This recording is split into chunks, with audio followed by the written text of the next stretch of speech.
Je suis Bahayam Chegera Théophile. Je suis à l'hôpital provincial de Bukavu depuis 1995.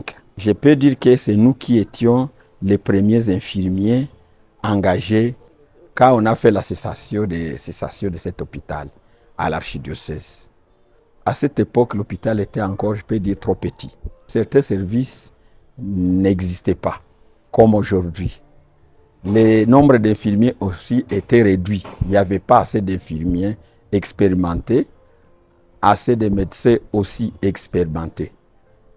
Pour ce qui concerne le matériel, en comparant cet hôpital de l'ancienne époque jusqu'à aujourd'hui, l'hôpital a beaucoup émergé et a beaucoup innové. Parce qu'il y a beaucoup déjà de bâtiments construits au standard international. Il y a des services qui n'existaient pas, qui sont déjà incorporés dans cet hôpital, comme par exemple les services d'imagerie médicale, qui est constitué des scanners, échographie, IRM, et des échos cardiaques qu'on ne faisait pas. Il y a des services, les complexes des services de spécialité qui n'existaient pas. Il y a les services de chirurgie qui est aujourd'hui nommé département de chirurgie. À cette époque-là, il n'y avait que 3 services. Aujourd'hui, c'est un grand département. Il y a le département de la médecine interne. Aujourd'hui, c'est un grand département. Il y a le service de gynéco-obstétrique qui était considéré comme un petit service, mais aujourd'hui aussi, c'est un grand département qui héberge aujourd'hui des spécialistes et des professeurs. Le département de pédiatrie qui héberge aujourd'hui des professeurs et des spécialistes. Je peux dire en bref que l'hôpital, dans les temps, était géré par un seul médecin qui faisait la garde pour tous ces services-là cités. C'est-à-dire la chirurgie, la pédiatrie, la gynéco, la médecine interne, il n'y avait qu'un seul médecin qui chapeautait ça pendant la nuit que la journée. Je veux dire par là qu'il n'y avait pas aussi assez de médecins. Il y a les grands laboratoires qui étaient trop petits à l'époque. Clinique B, là on soigne les malades qui ne veulent pas être traînés ici, c'est-à-dire les points de qualité rapide. Et il y a les services de bianderie moderne que nous avons aujourd'hui qui n'étaient pas là à l'époque. Il y a les services de stérilisation qui n'étaient pas aussi là. Aujourd'hui, en 2025, l'hôpital a beaucoup émergé. Je peux dire d'abord pour ce qui concerne la prise en charge des malades. Les malades sont déjà pris en charge correctement. Je veux dire que quand un malade vient dans cet hôpital, il trouve facilement les médecins selon sa spécialité de sa maladie. Et après l'avoir vu, on l'envoie au labo pour des examens paracliniques. Je peux dire que les mêmes jours, le malade va voir son spécialiste, va aussi passer les examens des laboratoires, va aussi recevoir ces mêmes résultats et en fait les ramener encore chez son spécialiste pour sa prise en charge. Ce qui n'était pas là avant. Avant, les malades venaient, ils voyaient des malades parce qu'à cette époque-là, il n'y avait pas de spécialistes. Ils voyaient son médecin.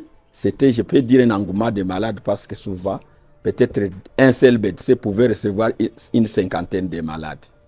Et les labos n'étaient pas équipés comme aujourd'hui. Donc, les résultats traînaient 2 ou 3 jours pour qu'ils puissent retourner chez son médecin pour sa prise en charge.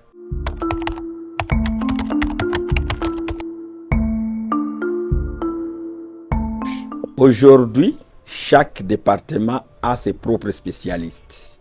Des spécialistes selon les différents domaines. Des professeurs aussi selon les différents domaines. Ce qui facilite nos malades et c'est ce qui leur permet de fréquenter cet hôpital parce qu'ils se sentent à l'aise en étant malades et trouver son médecin facilement. Nous pouvons dire que cet hôpital a beaucoup émergé. J'ai parlé tantôt des problèmes des spécialistes et des médecins. Je peux aussi dire qu'il y a des infirmiers aussi qui sont, je peux dire, à moitié aussi spécialistes parce qu'ils ont déjà été rodés dans différents domaines.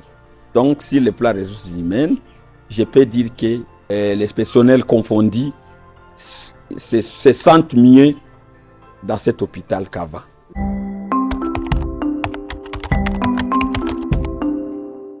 Quelle est la différence également du point de vue hygiène hospitalière 30 ans après? Aujourd'hui, l'hygiène a beaucoup émergé dans cet hôpital. Parce que dans l'État, même en quittant la grande route pour monter dans cet hôpital, on sentait une odeur nauséabonde. Pour le moment, si vous y entrez, vous ne sentirez rien. Au point que nos malades commencent même à manger, à prendre à manger même partout, parce qu'il n'y a plus des odeurs qui puissent les déranger. Pour ce qui concerne les toilettes étaient presque inexistantes, mais aujourd'hui nous avons des jolies toilettes dans les différents pavillons, dans les différents services. Pour l'avenir, nous sommes en train de souhaiter que cet hôpital puisse aller très loin et surtout que nous tendons vers un hôpital régional. Pour ce qui concerne la nouvelle équipe qui nous dirige, c'est une équipe brave. Nous savons que les hommes passent, mais les institutions restent. Je préfère que l'équipe qui pourra venir remplacer celle-ci, qu'elle puisse aussi continuer pour que cet hôpital continue à faire la fierté régionale.